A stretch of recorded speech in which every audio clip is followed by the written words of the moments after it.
Hello and welcome to Off the Fence, a podcast where we deconstruct difficult decision making to try to figure out what keeps us stuck, and more importantly, how do we get unstuck? I'm your host, Karen Covey, a former divorce lawyer, mediator, and arbitrator turned coach, author, and entrepreneur. With me today, I have the pleasure of talking with Janelle Orion.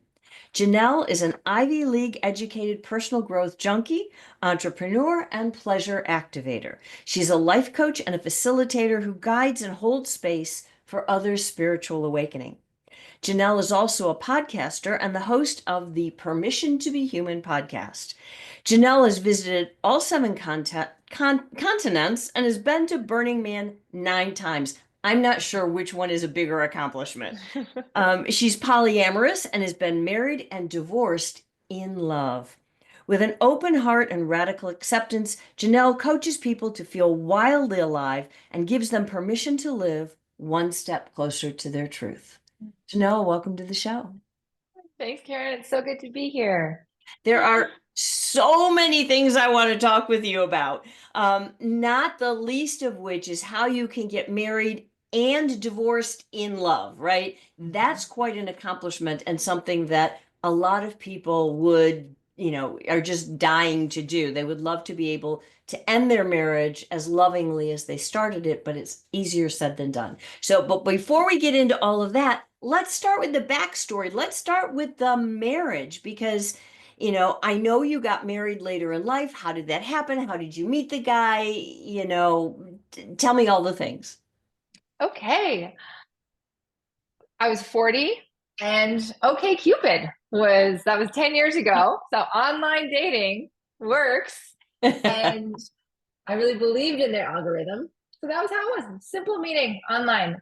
It was we got married when I was 45. So we dated for 5 years. But it was a first marriage for both of us when we got married. Wow, that's a little bit unusual. I mean, most people have had their starter marriage by then, as it's called. But so you met on OkCupid. How long did you date? What drew you to say, okay, this is the guy? I actually had that hit like, oh, that this was the guy, I think on our third date. And I knew right away, but we still took our time. I think one of the things that we say in our podcast is that we often think, oh, we're so focused on not getting divorced that like that's how sometimes how we choose like in marriage. It's like kind of like Right. a fear, like I don't want this, so this is okay. And so I was like, I'm gonna wait as long as it takes, which might be never, to get married until I know for sure that I'm not going to get divorced. That was like the mindset that I Ooh. had for my whole time. So then I was like, okay, great. I've met my one. I'm a fully formed adult. So is he. And so our age, our maturity. We also, at that time, we were, even though I still believed in fairy tales and finding the one, at least a little bit, I was also non-traditional. We were in a non-traditional relationship. We were open relating at that time. Mhm. That was new for both of us as well. So when we decided to get married, we were in an open relationship. So we felt like, okay, we can expand and be with and be the fullest expression of ourselves. We are wizened, middle-aged people who've lived life. And, the decision for getting married was a beautiful one in that for me, getting married represented family, right? Like, how would I differentiate? Oh, this is my boyfriend for the rest of my life. When my parents would be like, oh, that's the boyfriend, versus, oh, there was something in my heart, in my lineage, in my conditioning that marriage meant something more. It elevated him in the status of to the status of family. Not everyone, but that was true for me. On his side, he didn't actually have that opinion about marriage, but he did have that opinion about the name, that me changing my name represented family. So Okay. that was our compromise. That I never thought I was going to change my name. He never thought he was going to get married. And so we did both. Okay, so, but you get there, you're talking about, what marriage meant to you, what marriage meant to him. Most people don't think about those things. Most Mhm. people don't figure that out, especially before they get married. They just get, you get married because it's kind of what you're supposed to do. It's what you're brought up to do. It's all the things, right? Mhm. So how was it that you came to be so thoughtful about marriage and what it meant to you? I would credit my husband with that. He's a very thoughtful person, very spiritual person, like big thinker. And so for him, it was just like you ask why to everything. And so when he asked me, like, why do you want to get married? And I was like, oh, okay, let me really think about it. Yeah, that's interesting because most people, if you ask them why do you want to get married, they'd say, well, isn't that what you're supposed to do? You get to, Hmm. especially as a woman, you get to a certain age when you see all your friends getting married and you just figure, well, okay, it's my time, right? So Hmm. how did you go through that time? Because for most women, that hits in your 20s or 30s. Hmm. And I asked this as someone who also got married in my 40s, right? So I got married later in life as well, but I'm just curious for you, how did you get through that time? And Hmm. then finally in your 40s or at 40 when you met him, you said, "Okay, now I'll think about doing this." It's a great question. I think I didn't expect to get married young. And so that was just part of it. My parents actually got married older. So they weren't encouraging me. Not that like, oh, grandkids would be nice kind of thing every now and again, but I didn't have a lot of pressure from my family in that front. And I had the example of an older marriage and like my parents having lived a full life before having met each other and then choosing each other. And then I see, I'm an adventuresome spirit and I always have been. And so while everyone else was getting married, there was a part of me at one point that I was like, oh, I'm looking for the right person, but I had never felt like I found that right person. And so I wasn't gonna settle without that. That's really smart. So you wait, you find the guy, you're on the apps, and you get married. What happened? What happened was, we have this idea of like, okay, well, I had this idea. We're gonna get married and we're adults and we can communicate and we can problem solve and we're smart and we're creative. And so whatever problems we have, we're gonna be able to solve. But then shortly after we got married, my husband just stopped desiring to have sex with me. Why? That's the question, Karen, that ultimately I don't know that we'll ever have a full answer to. But ultimately, it was this is what's here, and how do we figure this out? How do we try to fix, if you will, this part of our relationship, right? Because we still were in love and had fun and traveled and did all these things. But it was hard. It was confusing. There was shame. There was hurt. Neither one of us understood what was going on. So we tried everything we could to figure out how to resolve that. So starting with talk therapy, and then we both got introduced to Tantra and did a deep dive into personal growth and learning skills around pleasure and intimacy and like asking ourselves questions like, what is it that I want versus what society's told me that I want? That's so important because, all right, first of all, I want to thank you for coming on the podcast and talking about this because so many people have issues around sex. For so many couples, sex, maybe it starts out great and maybe not right in the beginning of the marriage, but ultimately it tapers off at some point, usually after they have kids, usually after they're tired, and sex becomes this big elephant in the room or in the relationship rather. And because there's guilt, because there's shame, no one wants to talk about it. No one knows how to talk about it. And no one certainly knows what to do about it. So, Mm-hmm. you said you started with talk therapy.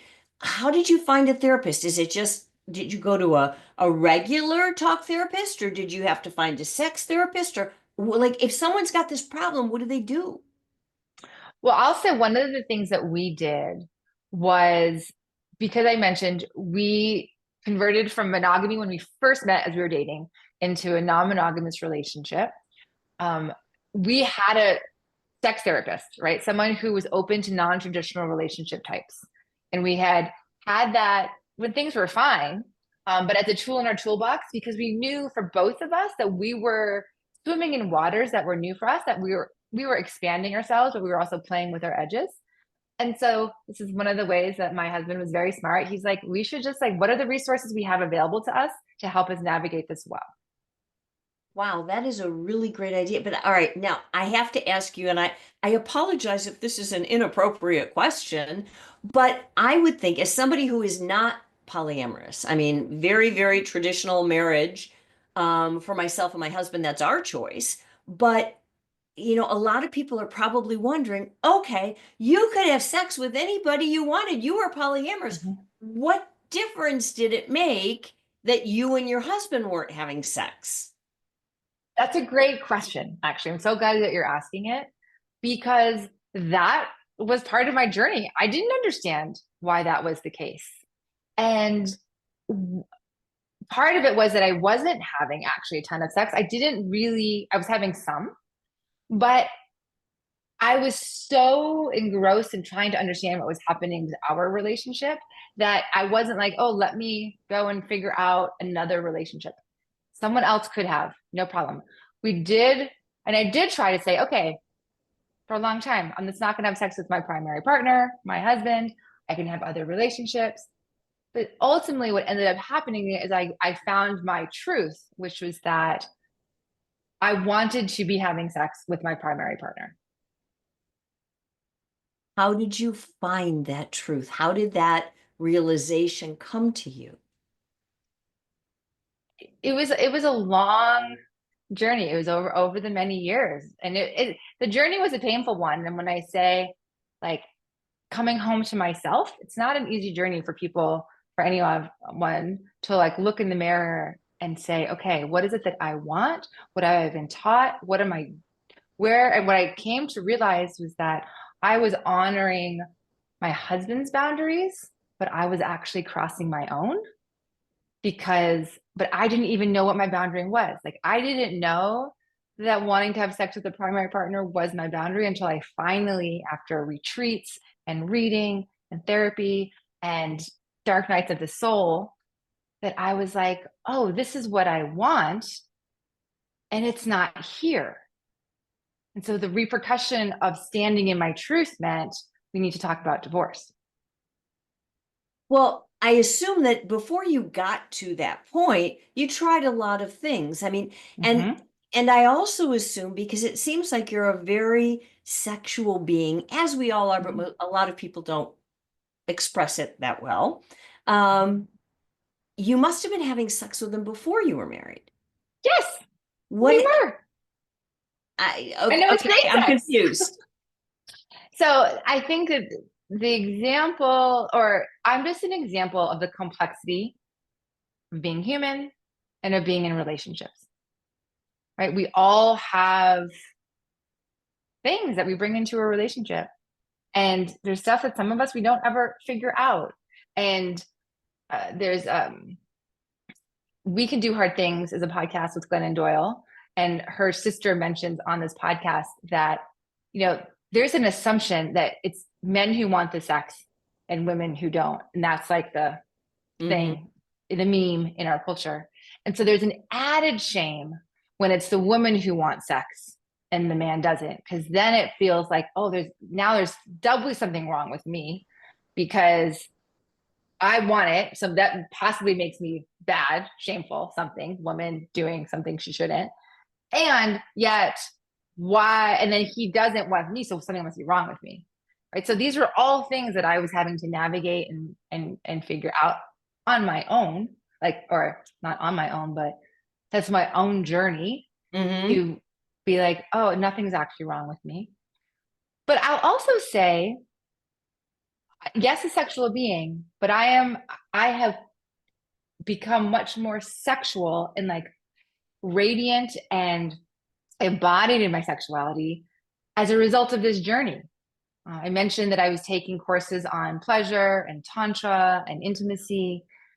So I actually learned, where was I actually not expressing my desires? Where was I being out of consent and out of alignment with my desires, and then speaking and then my actions? Um, the, I feel that there are so many just basic skills in the areas of pleasure, intimacy, and consent that we are not taught, but we could be taught starting in high school for like basic relating.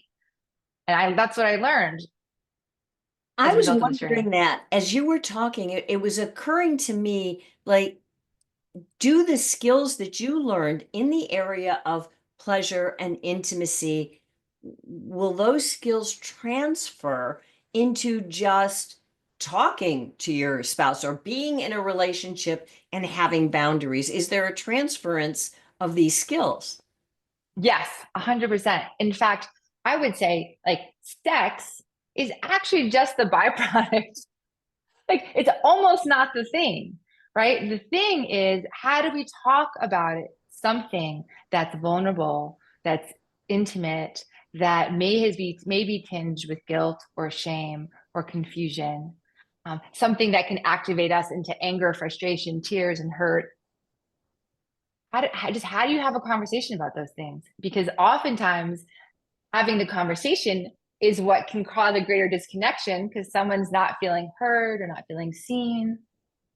So how do you do that? Because you have just like honed right in on the problem that so many people have. And you're right, it's not, the sex is almost a symptom of the problem. The problem Mm-hmm. comes down to communication, but communication about an issue that's so close to home and so sensitive that that makes it even more challenging. So if somebody found themselves in the same position as you, regardless of what kind of a relationship it was, but it was one where they had someone they identified as a partner and they wanted intimacy with them, and there were problems with that intimacy portion of their relationship, what tips do you have for how can you have this conversation?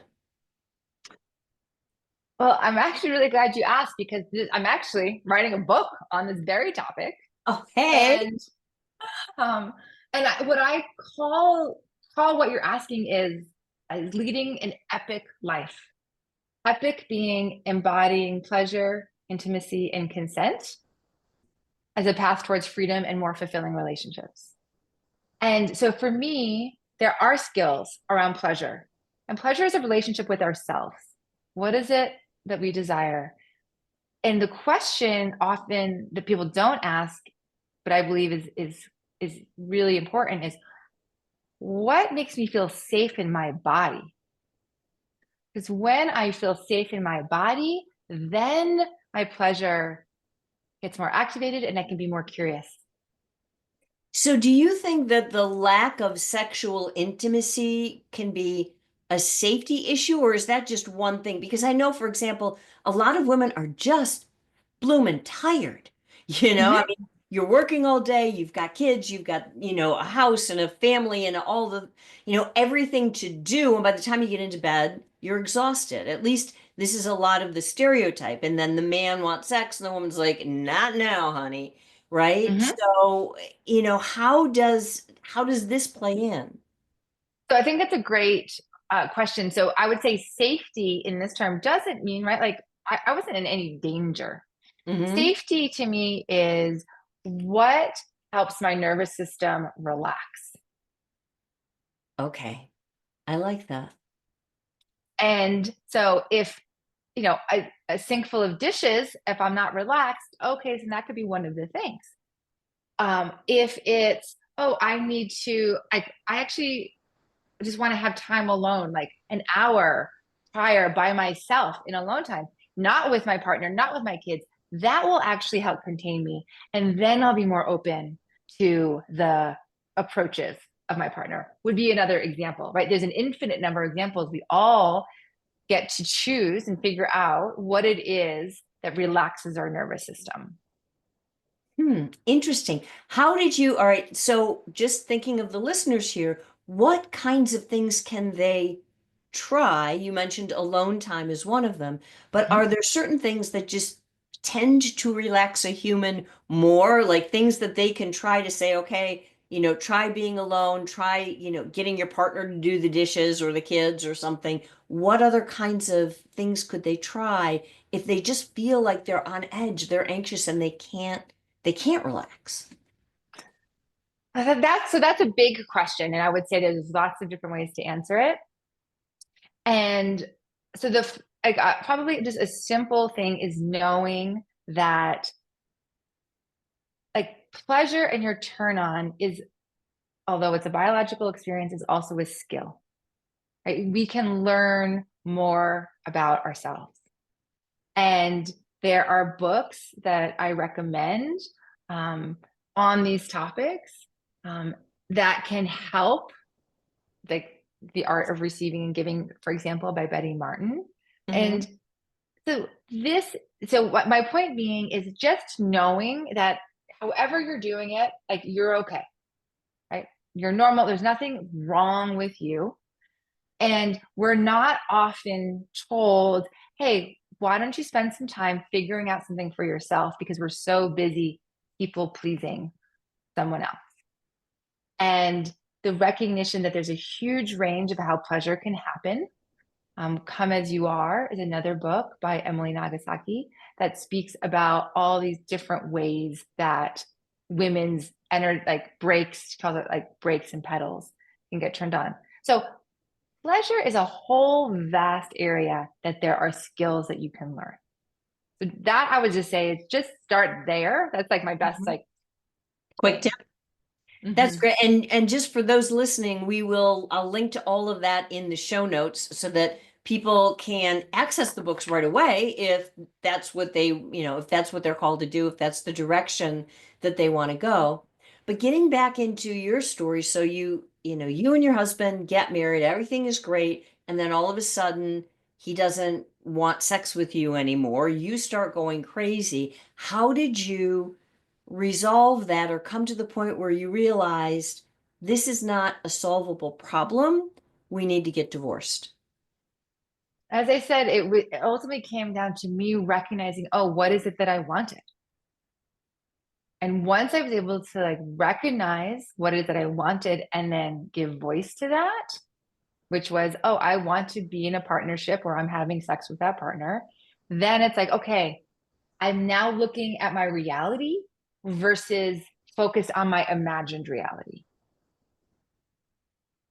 That is huge.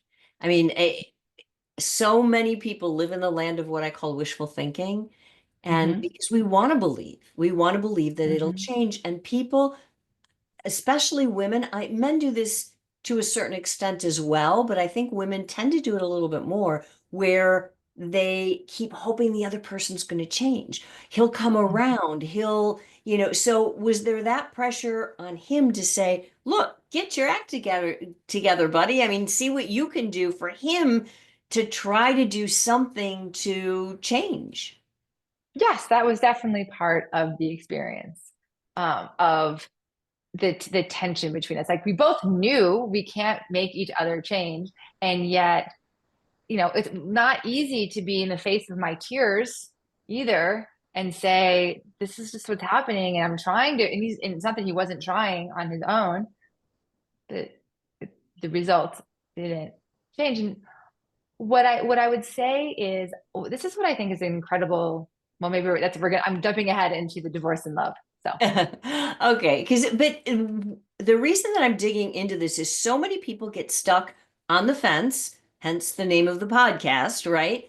And they don't know how to get off because they keep expecting something to change or something will be different. And you got to a place where you knew, right? You came to a knowing that this wasn't what you wanted. And so that's why I'm interested in, expressing to other people, how did you like when you knew, how did you just know? What did you feel in your body? What brought you to the realization that no, another 5 years isn't going to help. Another sex therapist isn't going to help. Like, this is just the way it is, and I need to accept it and move on. I would say the really what it was that it was about me. I figured out what I wanted, which meant he, in a way, I mean, I can say this now, this isn't how like it was in the moment, but it's like he actually served my becoming, right? The fact, this is what I have said. Had we been having sex, the sex would have been fine. And I would have been okay with fine. But I'm not supposed to be okay with fine in this lifetime. I'm supposed to have a much bigger, more self-expressed life. And that required me learning all of these skills on pleasure and intimacy so that I could be the biggest expression of me. And so I look at my relationship with him as this gift, extraordinarily painful gift that my soul needed to come home to myself. So the feeling that I can say for someone else is, oh, I found me. And once I found me, I was like, oh, I'm not giving her up again. Doesn't matter that it requires a divorce, which I didn't want at all, which it was still like, oh, still a painful realization. And yet it was like, but I just found myself. I'm not going to give up on what she wants. That makes so much sense. Um, but you say you divorced in love. What does that mean? Tell me about your divorce journey. Well, as I just mentioned, I look at it was a hard and painful journey, but there was so much love there, right? Like sex was one part of our relationship, and there was a lots of other parts of the relationship that were beautiful and expansive and incredible and connected. And so when we decided to get divorced, I also recognized that the sex part is, as I just named, helped me get home to myself. So that's a gift he gave me. And I do believe relationships can do that. We can discover more about ourselves. So as it turned out, we lived in a duplex that we had bought, and we lived on one side and we were going to sell the other side. But the timing of the divorce was such that we hadn't sold the other side yet. And so I moved in to the other side of the duplex when we decided to get divorced. So we are actually neighbors. In fact, this wall right here is, he lives on the other side of it. Okay, okay, okay. Well, let's go back a little bit. So you both still own the duplex together. It's two different halves. So we did sort out the finances of it in that he actually owns both sides. They're two separate things, and I'm in a lease to own to buy the one side, which I plan to do in the next 24 months. Okay, your divorce lawyers had to really love you. They loved us, but they were also like, this is kind of a complex situation. I'm like, yes, there's a lot of, Exactly. but it's complex and there's love, so it's both. Well, that's what I mean. I mean, just having been on the lawyer side of it for so many years, I know that a lawyer's job is to put into writing and words what you're trying to do. And this would not have been an easy thing to do in your situation. Right, it was very unconventional. Yes. But how did you do it? How did you? Because look, divorce, it's emotional and there's a lot of anger. There's all the negative emotions, right? Even in the most loving relationship or the relationships that used to be the most loving or the ones people want, they want with their whole heart to be amicable, but it's hard to be amicable, right? So, how did you do that? Because there had to be times when you were pulled into, I just want to, strangle him, and he had to feel the same way about you. How did you pull it off?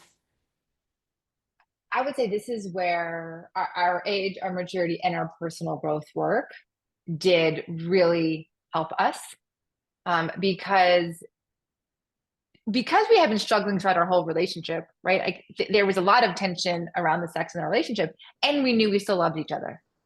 So the divorce was really just saying, okay, now we know it's not working, but the tension's still there and the love is still there. Like, we're just formalizing something that we didn't know that we were going to have to formalize. But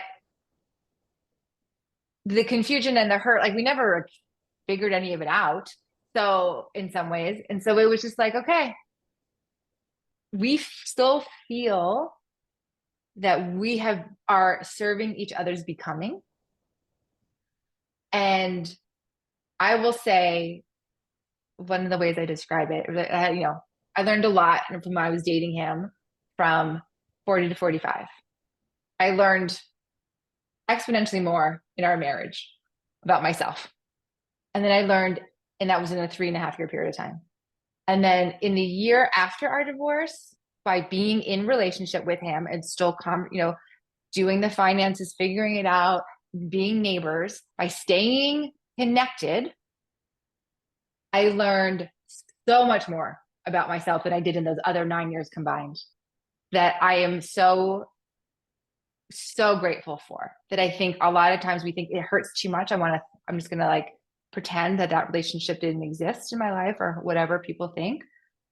And I was like, I realized that there is a gold mine for myself of, oh, here's how I'm still reacting to him. And it's not him. We don't even live together. We're not even married. And I'm still reacting. What's that about? Interesting. So, because you have to run into each other all the time, you live next door, right? So, Mm-hmm. by doing that, if you found that you had a reaction to him, like you saw him and you were like, "Ugh," you get that little catch in your throat and your stomach.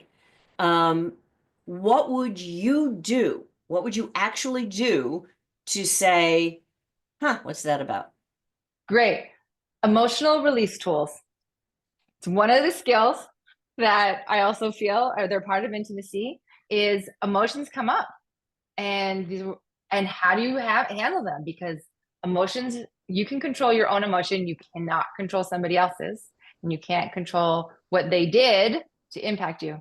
So when I would see, my office desk, what used to look out in the front yard, I would see his girlfriend at the time walk in and out, and I would be like, oh my gosh, I chose this, I chose this, I chose this. And then I would do a hand scream, which looks like this. And I would move the energy. And that was like, this is one of the foundational skills about relating to others, partners or otherwise, children, you can do this for too, where you're learning to move the energy of emotions that are really uncomfortable. That's a really cool technique. And for those who are just listening and maybe not watching the video, what you just did Oh. was you put your hands over your mouth and you screamed into your hands so that it muffled the scream, but you still got it out. Mm-hmm. And it And seems, I also moved my body because actually it's the ah, vibration of moving my belly. It's a lot of energy gets stuck in our belly. And so the goal is to move that energy through. And so I would see his girlfriend, I would do that, and then I go back to my desk and I'd be like, okay, I've got another email to write, whatever I was doing. wow. Well, how did you, I mean, that's the emotional part of it, but just practical, tactical, how did you actually get through the divorce? Did you two figure everything out yourself and go to Mm-hmm. lawyers? Did you go to a mediator? How did you do it? So we again did it unconventionally. So we decided to get divorced and then we applied at the city. We live in Colorado. 3 days later, where you don't need a lawyer if you don't have kids. And so we applied. You have to wait 90 days for them to approve it. You have a bunch of documents to fill out. Um, and we knew we didn't have we had actually pretty complex finances besides the one they just named. But we actually just felt like we needed to get divorced and we would figure out the finances. And we trusted each other in that. So we got divorced 90 days later. The divorce came through. And then we started talking about the finances. We did actually, I should name this. We had a prenup. So that is very important because that just kind of in a broad stroke made things, we understood what things were doing. And then the details of that, we sorted that after. And then we hired a lawyer to write the contract to amend the divorce decree. Okay, right now as a lawyer, like I'm starting to shake here. This would make me so crazy what you guys did, and it worked for you, and that's beautiful. But you had to have said something in your divorce papers about the finances, or I Mm-hmm. can't imagine the judge would divorce you. So what did you No, say? so we followed the prenup, right? Which was Right. there's that. So we it was legitimate. what ended up changing was that, oh, I'm moving in next door. And so we ended up moving the assets of the other properties around so that I could be part of this one. And so it was just doing a jigsaw puzzle, but Okay. like I would say the structure of the puzzle shape was still the same. Okay. And just for anyone listening, please don't do this. Please. I Right. really, it worked for you. The challenge is if it doesn't work, now you've got a legal nightmare on your hands. Now you did create a legal and financial problem that could come back and bite you. But what's beautiful about your situation is that the two of you had enough love and had enough Mhm. trust, and there was enough left that was good in the relationship that it all worked out. So, on the one hand, I'd say to everybody, don't do this. But on the other hand, the fact that you did and could think out of the box and could do it your own way is actually a really amazing and wonderful thing. And and so I agree, as I'll defer to the lawyer here for sure. But I want to point out, and this is one of the examples of how um like what we learned about each other, right? Was that for both of us, like, yes, we were in trust. There was a trust here. And we were able to say that both of us showed up and continued to show up the, with grace, with love, with trust throughout the whole thing, even when it was hard. And that actually it was a very healing to our inner child and our inner children to say, oh, again, like we chose the right person to get married to. They didn't screw me. They didn't hate me. They didn't leave me. They didn't abandon me. It just looks different than we thought. Yeah. And that just goes to show people, I mean, look, divorce is rough and it wasn't easy for you either, but Mm-hmm. staying in the muck and working your way through it is the way that you actually heal and get to the other side. Whereas doing exactly what you said, what a lot of people are tempted to do, and with good reason, right? They're tempted Mm-hmm. to push it away. No, I don't want to do this. The problem is then it's only going to come up again in your next relationship. Exactly. Exactly. And that's what I think is the lesson for me was like, oh, I've already invested all of this work and effort. I don't want to do this again. And so I was conscious enough of that that's how the cycle works of relationship patterns. Like not everyone knows that. Obviously, I didn't know that in all my other relationships. So like this is the one that I was like, oh, I have an opportunity here to break a pattern. Yep. And one of my patterns was codependency, which I haven't mentioned, but that was part of my dynamic that I was bringing into the relationship. And so, how do I move through that? And I was aware of that that's what I was working towards. Yeah. Well, this has been such a great conversation. I could go on talking to you forever, but to respect your time and what you've shared, which I really do, and I thank you for this. If people want to learn more, if they want to learn more about you and your journey and follow up, where can they find you? Yes, you can find me on Instagram at Feel Wildly Alive, which is also the name of my website, feelwildlyalive.com. And you can also listen to me and Andrea, who's my podcast co-host on Permission to Be Human. And we talk about taboo topics regarding marriage, intimacy, divorce, all of this stuff. We talk on our podcast. And so you can find that at Permission to Be Human live. And I encourage anyone, especially if they've got sexual issues in their marriage, for sure, check out this podcast because there's not a lot of places that I think people can go to feel safe, like you had said Mm-hmm. before, and yet at the same time get the information that could be really life-changing for them, for their relationship, for their marriage. So, Janelle, thank you so much for being here. Thank you for sharing. And for those of you who are listening or watching, if you enjoyed today's conversation, if you'd like to hear more conversations just like this one, do me a big favor. Give it a thumbs up, like, subscribe, share, and I look forward to seeing you again next time.